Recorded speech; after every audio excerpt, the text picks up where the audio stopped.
Welcome to our May 18th, 2017 public meeting. Before we first turn to a vote on the minutes of the April 20th, 2017 public meeting. Are there any corrections or comments to those minutes? On page 5 of the minutes, with regard to case 14 last month, 73 Washington Street, it's marked that that case is tabled for this meeting, but it's not on the agenda.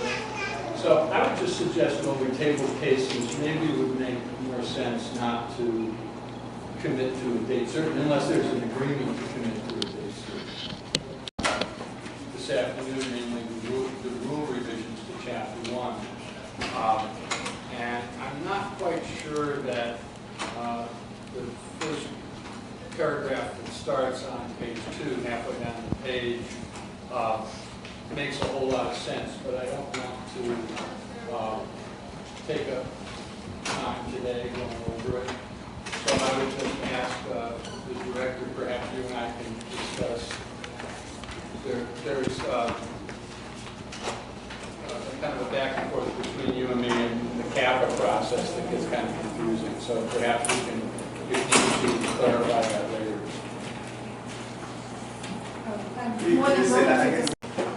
I have a short presentation, and then I guess we could just go through your comments for Loft Board staff. So in terms of simplifying and streamlining processes, I think this is probably what I would consider the most radical change. Maybe you feel differently. Currently we have the summary cases and the master calendar, and the summary cases are basically settled cases. So the idea is to make the decisions on the summary cases, the settled cases, administrative determinations, unless staff feels that there is an issue that the board itself needs to consider, policy issues, etc.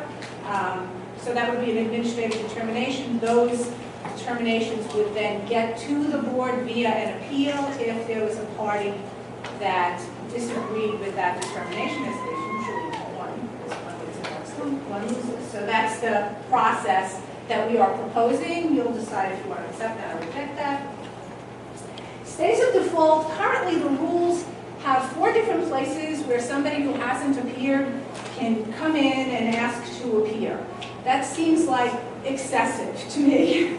So we want to pare that down and say that if you are a defaulting party, you can request a stay of default from whoever the adjudicator is. Usually it's an oath ALJ in today's world.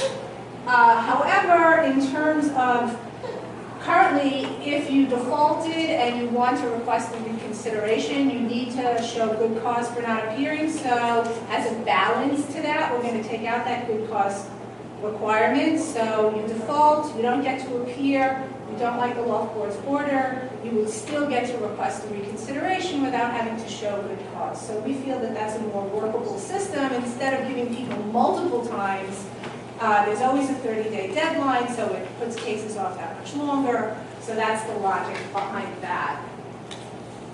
Outdated requirements. We are still a paper agency. This has got to change. We are literally drowning in paper.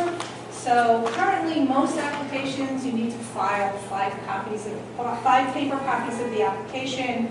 Don't know where that number came from. We want to move to 1 hard copy and 1 electronic copy. If, for some reason, somebody cannot file an electronic copy, they can write us a letter explaining why they can't, and give us a copy of the application, not stapled, basically, so that you'll be able to scan it in. So there's still an out for people that don't have the technology or can't use the technology, but we really feel that we need to get away from paper. Ease of navigation, the way that the rules are drafted now, there are rules that are just very, very long and they go on pages and pages, so we are trying to break them up into subchapters. So for example, 201 is 40 pages, so we're going to be breaking that down into multiple subchapters. So 106, which was I think 6 or 7 pages, is now 2 subchapters, C and D. Well, we're proposing that, I should say. Clarifying actions and responsibilities. So my understanding is that a lot of the rules were drafted by a zoning specialist.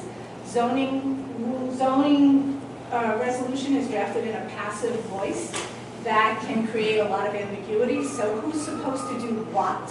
So the current rule says all applications to the Loft Board must be submitted. Who's submitting? It doesn't make any sense, so we want to change the active voice to the passive voice wherever, the passive voice to the active voice wherever it makes sense to do that. So any person may commence a proceeding before the Loft Board by serving and filing an application. To me, that makes a lot more sense. It's very straightforward. We also have some rules that are very convoluted, and we're trying to boil those down to plain language. The example I have here has to do with having these meetings, as a matter of fact. So everybody take a deep breath. All meetings and hearings will be conducted in accordance with Robert's Rules of Order unless such rules are in conflict with anything stated herein, in which case these regulations shall control. As opposed to, the chair will follow Robert's Rules of Order when conducting meetings.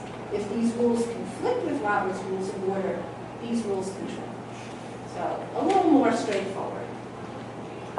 Harmonizing timelines.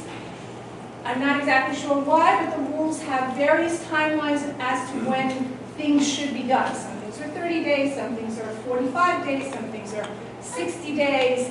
There didn't seem to be a rational basis for having the difference, and I think it makes it much harder for people to understand when the deadlines are. So we rolled back everything to 30 days, except for certain applications where it needs to be less than that. For example, an access application where a landlord needs to get in, and some other kinds of applications. But for the most part, the filing deadline is going to be, you have 30 days to do something where a deadline exists.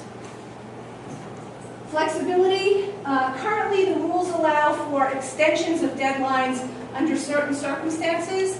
Under other circumstances, there is no allowance for an extension of a deadline.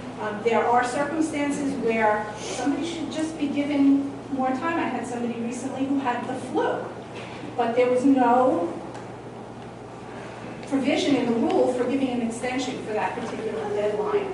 So I want to build in the executive director to have the ability to extend any filing deadline under extraordinary circumstances, and I do mean extraordinary circumstances. Updates to comply with the law. As I said, the law was amended in 2015. Adding sections to cover those amendments. We need to add some sections to the code compliance timetables, and there's an exemption from registration if a final CFO is issued before a certain date. That needs to be computed based on various factors. We need to get that information into the rules. And finally, removing redundancies. Currently, we mail proposed orders. The rule itself cites to the City Administrative Procedure Act as the basis for requiring the board to mail proposed orders. In fact, that isn't what the City Administrative Procedure Act says. It says that recommended decisions have to be mailed. These are not recommended, the proposed orders are not recommended decisions, they are the board's orders.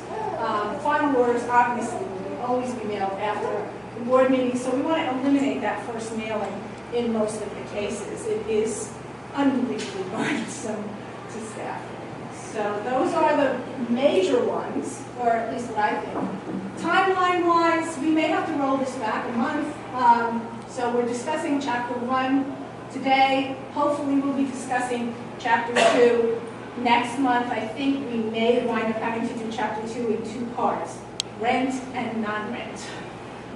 We'll do non-rent first in that case.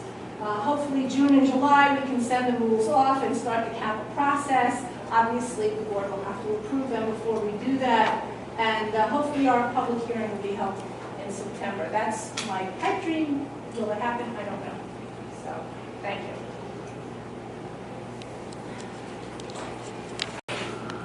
Land use review, the ULURP process. The various entities have a certain amount of time to comment on proposals.